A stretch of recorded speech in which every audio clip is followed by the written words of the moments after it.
Este es un mensaje más de Iglesia Logos. Síguenos en Facebook, YouTube e Instagram como iglesia.logos o visítanos en nuestros servicios domingos 11:30 de la mañana y miércoles 7:30 de la tarde.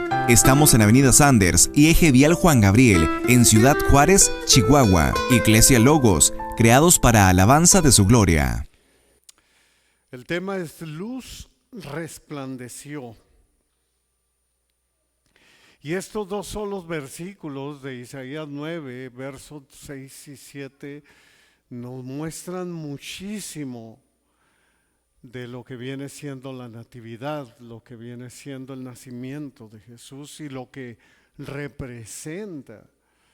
Isaías capítulo 9, profetizado 700 años antes de Cristo, inicia de esta manera. Ahí donde estamos, en Isaías 9, ve al verso 1 y te vas a dar cuenta que dice: mas no habrá siempre oscuridad para la que está ahora en angustia.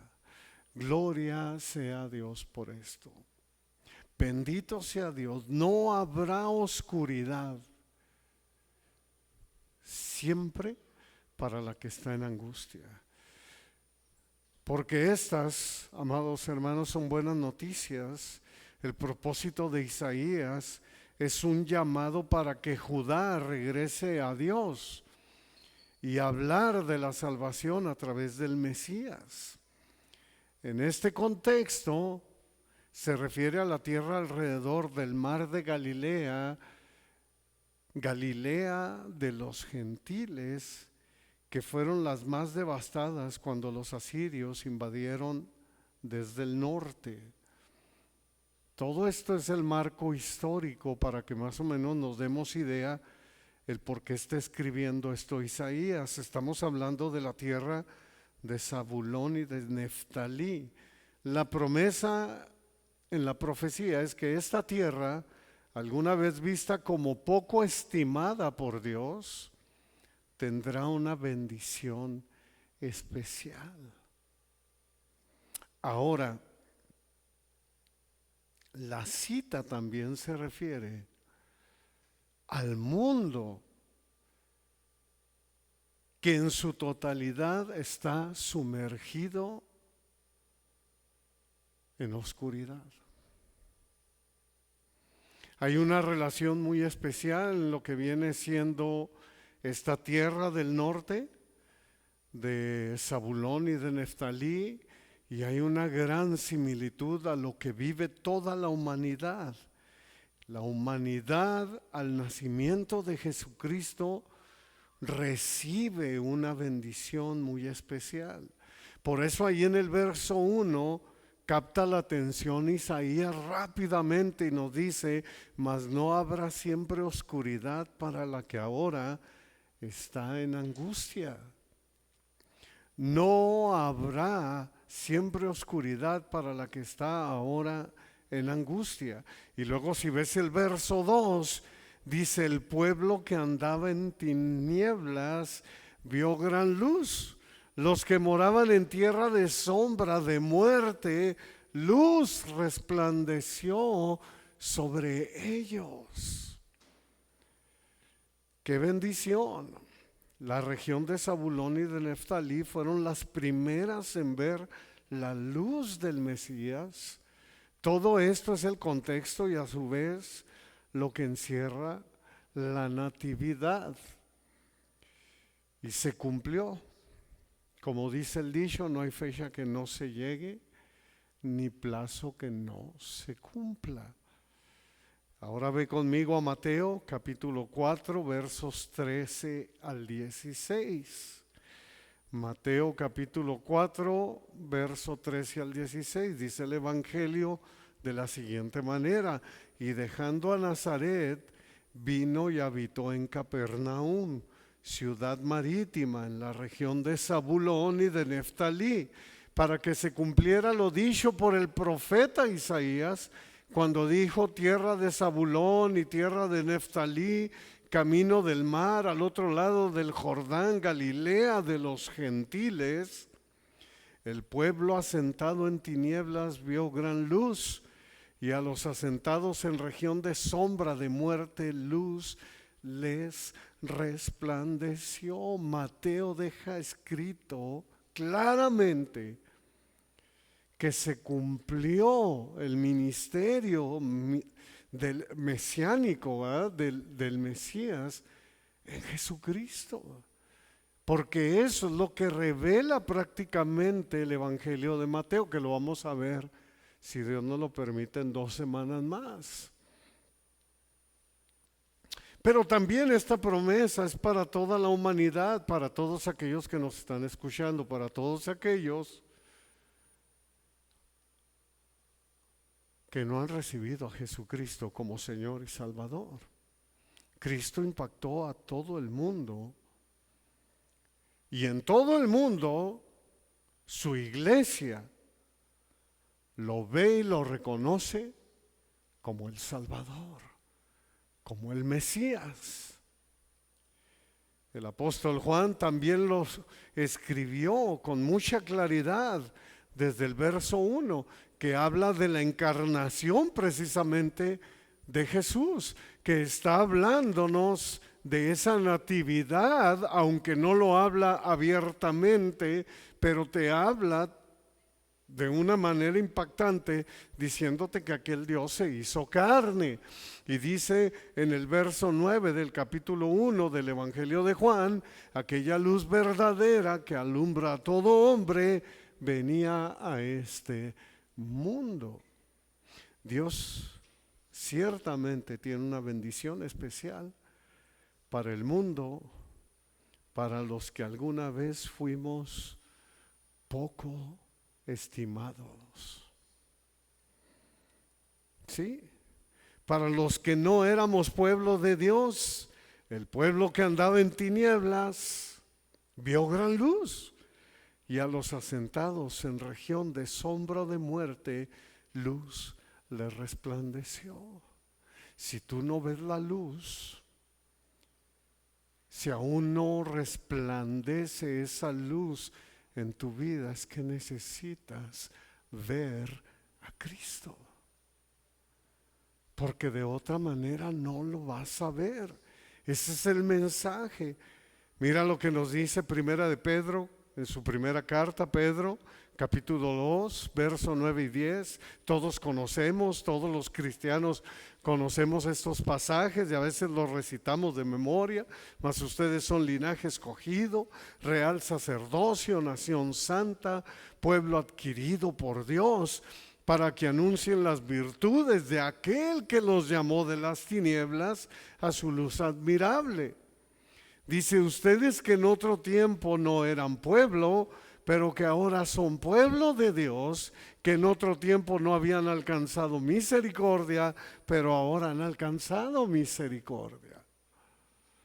Él nos ha trasladado de las tinieblas, del reino de las tinieblas, a su luz admirable. Luz nos resplandeció a todos nosotros. Estas son, como dijo el ángel a los pastores, nuevas de gran gozo.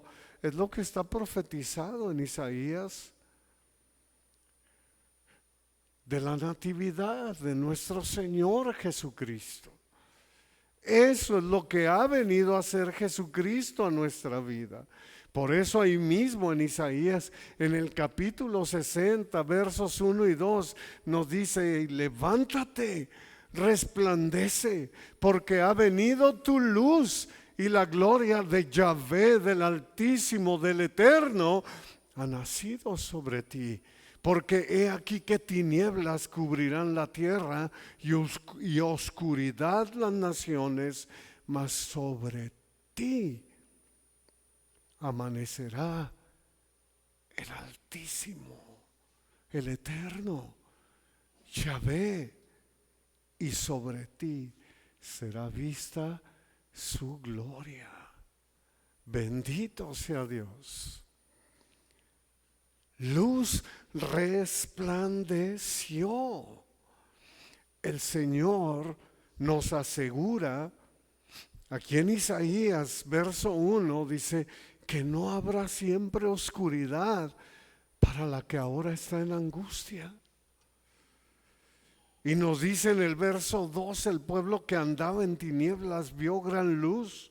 Los que moraban en tierra de sombra de muerte, luz resplandeció sobre ellos. Él nos dio vida cuando estábamos muertos en nuestros delitos y pecados.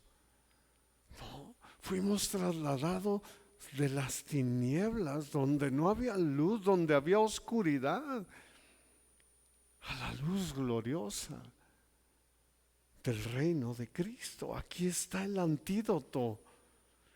Escucha, mundo entero, aquí está el antídoto para un mundo que se hunde cada día más y más en tinieblas y en oscuridad.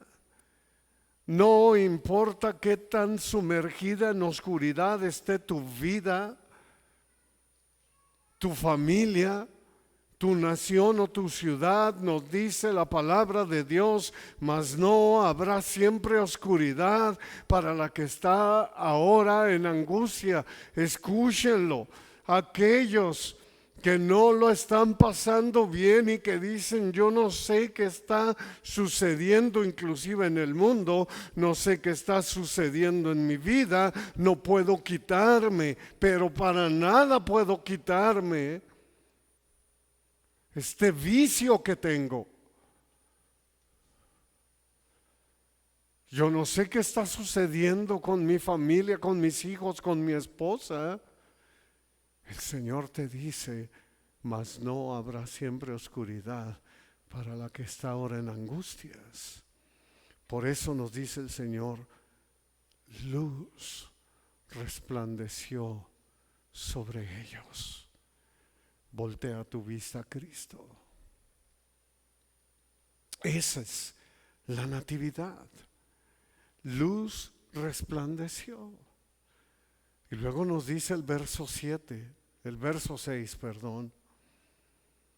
Porque un niño nos es nacido, hijo nos es dado, y el principado sobre su hombro.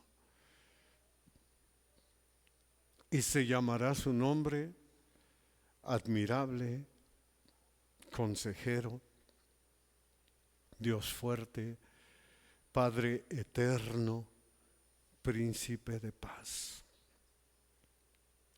Un niño nos es nacido. Isaías está usando un lenguaje literario hebreo para enfatizar el punto central. Un niño nos es nacido.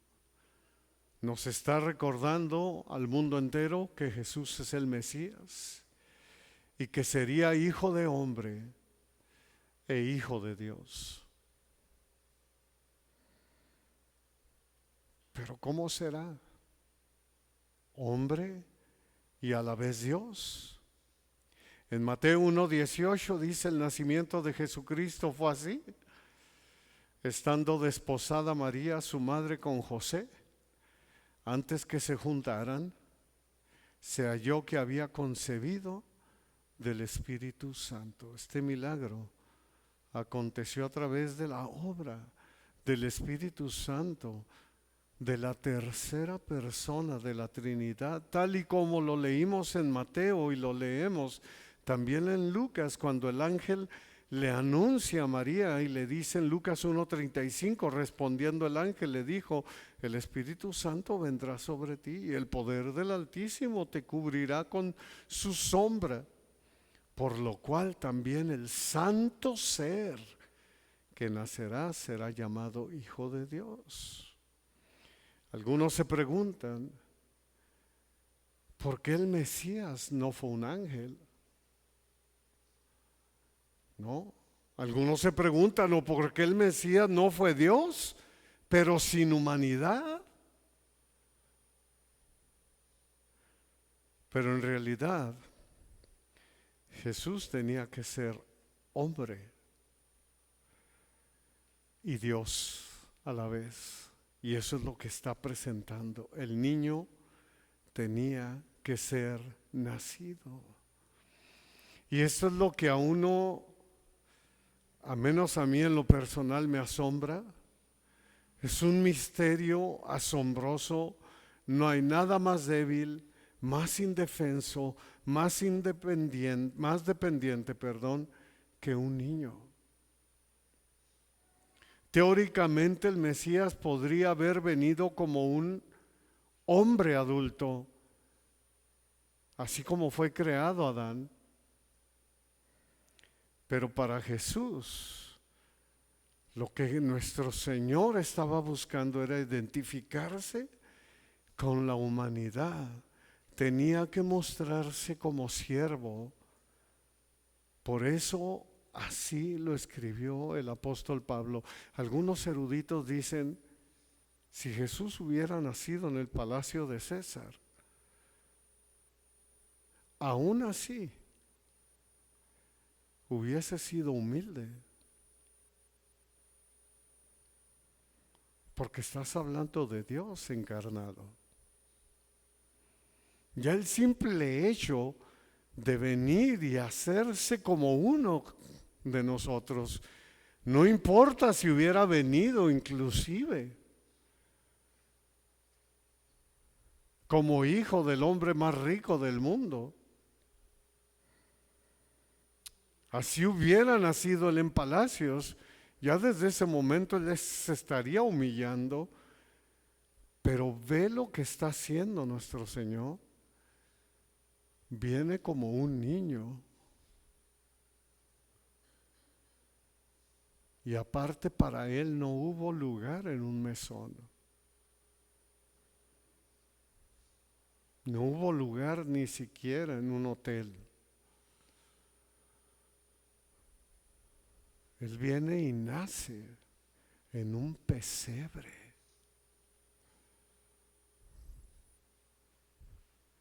Aquí es donde nosotros podemos entender perfectamente cuando Pablo nos dice, cuando la palabra de Dios, cuando el Espíritu Santo nos dice, hey, hayan ustedes vanidosos el mismo sentir que hubo en Cristo Jesús, el cual siendo en forma de Dios no estimó el ser igual a Dios como cosa que aferrarse. Y luego nos dice ahí en Filipenses 2, versos 6 y 7, el cual siendo en forma de Dios no estimó el ser igual a Dios como cosa que aferrarse, sino que se despojó a sí mismo, tomando forma de siervo, hecho semejante a los hombres. ¿Por qué dice semejante a los hombres? Porque sí era hombre, pero también totalmente Dios. ¡Qué bendición! Ese es el punto central. Hijo nos es nacido, porque un niño nos es nacido, hijo nos es dado. Este niño sería un hombre, pero más que un hombre. Aquí está diciendo Isaías, hey, este hijo también es el Hijo eterno de Dios. La segunda persona de la Trinidad. En Juan 3:16, por eso leemos, porque de tal manera amó Dios al mundo que ha dado a su Hijo unigenes, con sus mismos genes, unigénito, para que todo aquel que en él cree no se pierda, mas tenga vida eterna. Jesús es el Mesías, es nuestro Salvador. El Hijo tenía que ser dado. Qué gloriosa verdad. Necesitábamos un ser perfecto, infinito, para ofrecer una expiación perfecta e infinita por nuestros pecados. De tal manera amó Dios al mundo. Ese es el verdadero significado de la Navidad, que ha dado a su Hijo unigénito. Hijo nos es dado. Y me encanta como lo dice el apóstol Pablo, inspirado obviamente por el Espíritu Santo en 2 Corintios 9:15, que dice: gracias a Dios por su don inefable. Gracias a Dios por ese regalo maravilloso, admirable, indescriptible y excelso, es lo que está diciendo Pablo. Por Cristo. Gracias por haber enviado a tu Hijo, Señor. Necesitábamos a Dios con nosotros. Por eso Isaías 7:14 dice: por tanto el Señor mismo les dará señal, he aquí que la Virgen concebirá y dará a luz un hijo y llamará su nombre Emmanuel. Son las mismas palabras que el ángel le dijo a José del niño que nacería de María. Nada más que en Mateo capítulo 1 verso 23, Mateo añade y nos dice lo que significa Emmanuel, que traducido es Dios con nosotros. Un niño nos es nacido porque la humanidad de Jesús tuvo un punto de partida.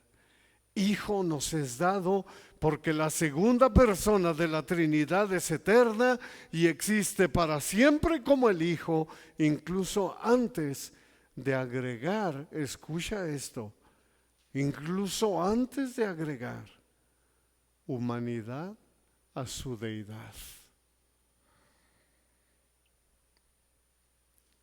Bendito sea Dios.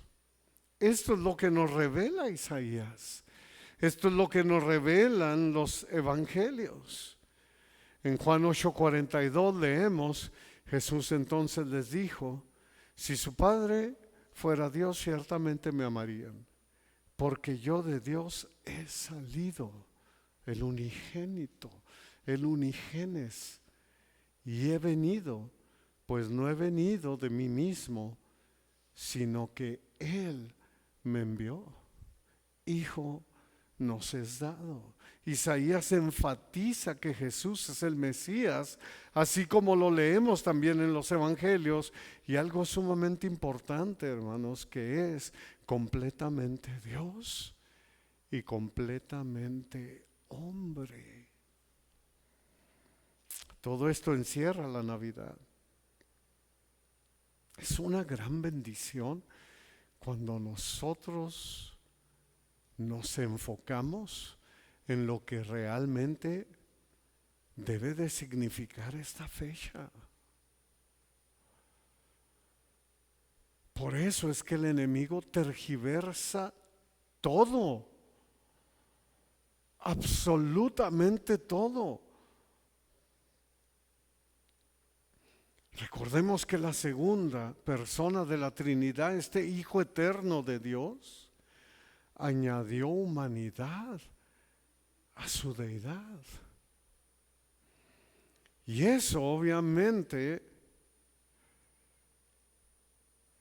no lo hace menos Dios. Y Jesús sigue siendo un hombre por la eternidad. ¿Recuerdas cuando Esteban está siendo apedreado ahí en Hechos 17 o 7, creo es el 7?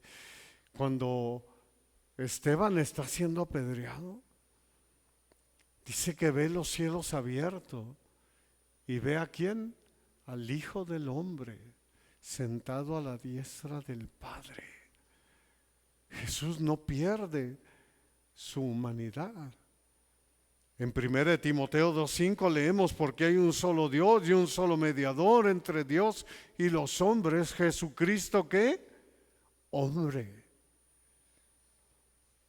Si Jesús no fuera completamente hombre, no podría ocupar el lugar del hombre y sustituir el castigo que el hombre merece, lo que hoy vamos a celebrar, lo que Él hizo por nosotros. Y si no fuera completamente Dios, su sacrificio sería insuficiente, hubiera sido en vano.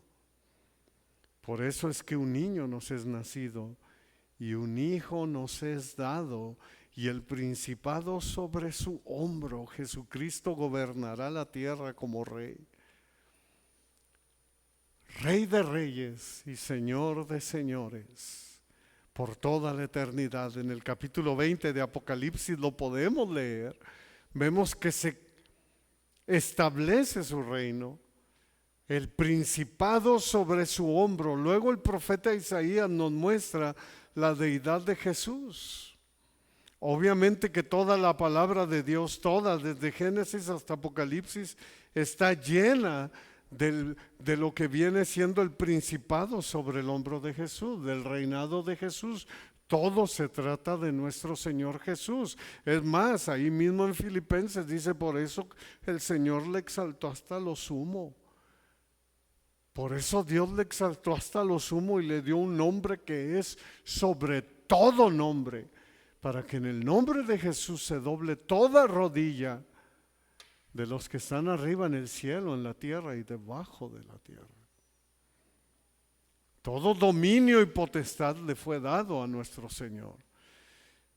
Y luego nos presenta la deidad abiertamente ahí en el verso 6, Isaías, y dice, llamarás su nombre admirable, consejero, Dios fuerte, Padre eterno, príncipe de paz. Estos son aspectos del carácter de Cristo, que lo describe tal cual es. Nos muestra que estos nombres hablan de la grandeza del santo ser que nació. Admirable, la gloria de quien Jesús es y lo que ha hecho por nosotros nos debe llenar de admiración. Esta es una referencia a la deidad de Jesús, el ángel de Yahvé, que simboliza a nuestro Señor Jesucristo. Le dice a Manoa, el papá de Sansón. Les iba a preguntar, a ver quién es Manoa, a ver quién me decía, quién es Manoa. Manoa, que es el papá de Sansón, y en Jueces 13:18 leemos que le dice nuestro Señor, dice, como el ángel de Yahvé, ¿por qué me preguntas por mi nombre, que es admirable? Qué bendición, Él es admirable y llenará tu mente y corazón con admiración, alabanza, exaltación y adoración para Él. Consejero, Jesús es el indicado para guiar nuestras vidas y debe ser el recurso inmediato del cristiano como maestro y consejero.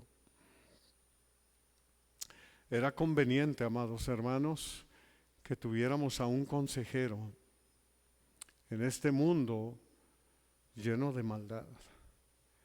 Y nuestra vida necesita el consejo diario de su bendita palabra, que es la que nos lleva a Cristo, consejero para que la humanidad fuera restaurada y bien aconsejada. Perdón.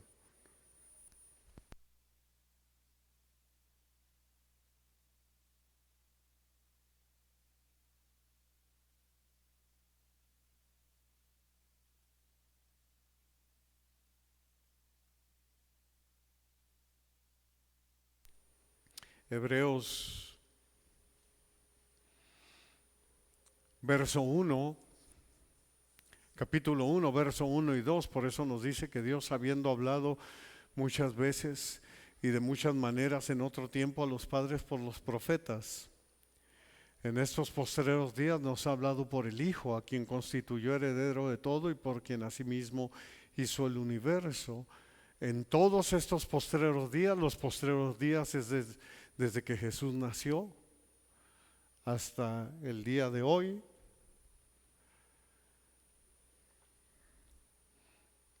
que viene siendo hoy 3 de diciembre del 2023, hasta este día son los postreros días, y dice que nos ha hablado a través del Hijo. Él es consejero, y es tan importante que el mismo Jesús nos dejó otro consejero.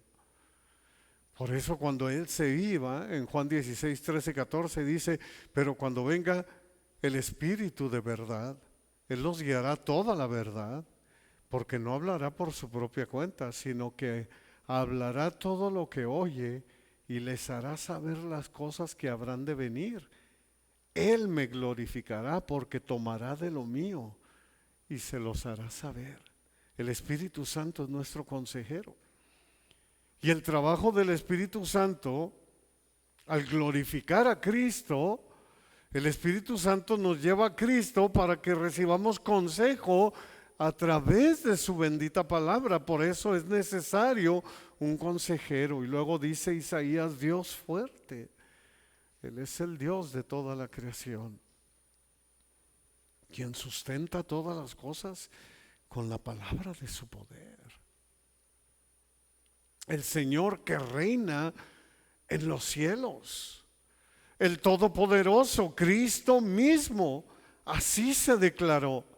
Y lo leemos en Apocalipsis 1:8, cuando le aparece a Juan y le dice, yo soy el alfa y la omega, principio y fin, dice el Señor, el que es, el que era y el que ha de venir, el Todopoderoso.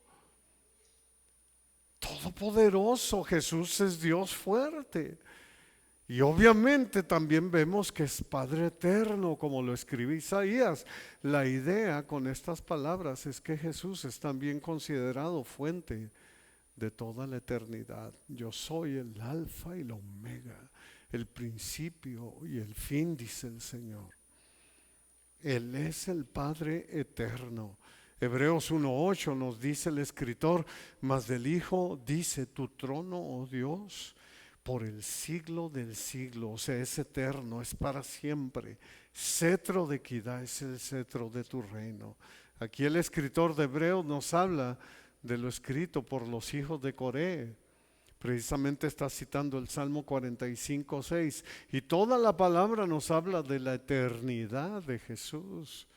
Miqueas profetizó 700 años antes de Cristo. Miqueas contemporáneo de Isaías. Miqueas 5:2 dice, pero tú, Belén Efrata, pequeña para estar entre las familias de Judá, de ti me saldrá el que será Señor en Israel, y sus salidas son desde el principio, desde los días de la eternidad. Jesús nunca tuvo un principio. Sus salidas fueron desde el principio, desde los días de la eternidad. Cristo es el alfa y la omega. Tal vez muchas de las personas y muchos de nosotros nos preguntamos, ¿quién creó a Dios? Bueno, nadie creó a Dios. Dios simplemente es. Él siempre fue y siempre será. No tuvo principio. Nunca tendrá fin. Si no llegó a ser, tampoco puede dejar de ser, porque aún sigue siendo. Jesús es el unigénito. En Él habita toda la plenitud de la deidad. Es lo que nos dice la palabra. Jesús mismo, Jesús dijo, yo salí de Dios. Jesús salió de Él, es esencia misma de su imagen. Es el que le ha dado a conocer. Jesús es Dios. Qué gran bendición, Padre eterno, príncipe de paz. Simplemente Él es el que hace la paz especialmente entre Dios y el hombre, y produce paz en lo suyo. Romanos 5 dice que justificados pues por la fe, tenemos paz para con Dios por medio de nuestro Señor Jesucristo. Todo gira alrededor de Él, hermanos. Él nos da esa paz que el mundo nunca nos va a poder dar. Él nos da esa paz que el mundo no puede ofrecer. En Juan 16:33 declara nuestro Señor Jesucristo, estas cosas les he hablado para que en mí tengan paz. En el mundo tendrán aflicción, pero confíen, yo he vencido al mundo. Jesús es el príncipe de paz. Fue lo dicho por el coro de los ángeles a los pastores, cuando el concierto más tremendo o perrón, pudiéramos decir, de todos los siglos en esta tierra.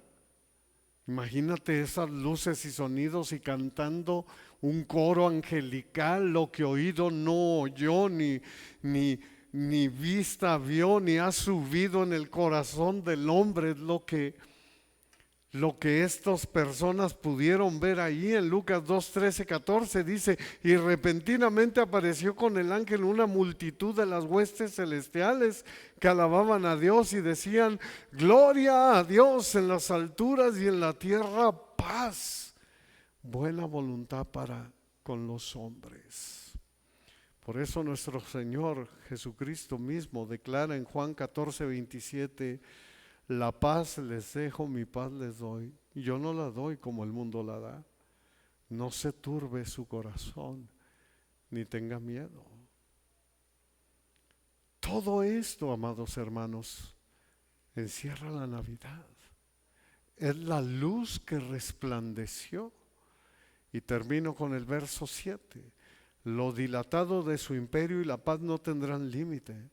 Sobre el trono de David y sobre su reino, disponiéndolo y confirmándolo en juicio y en justicia desde ahora y para siempre. El celo de Yahvé de los ejércitos hará esto.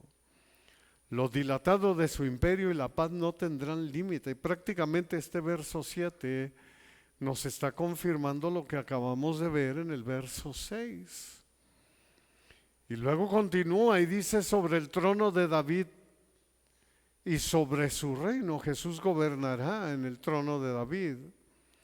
Este es el cumplimiento de la Escritura, aproximadamente profetizado 900 años antes de Cristo, cuando el profeta Natán viene ante David en el segundo libro de Samuel 7:16 y le dice: y será firmada tu casa y tu reino para siempre delante de tu trono, y tu trono será estable eternamente.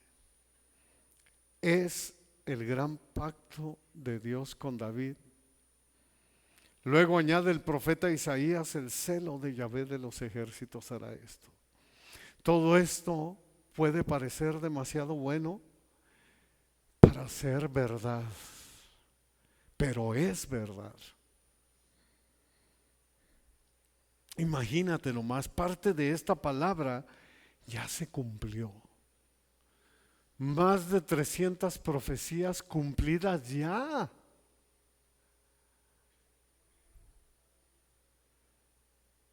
Y el resto se cumplirá porque es la palabra de Dios.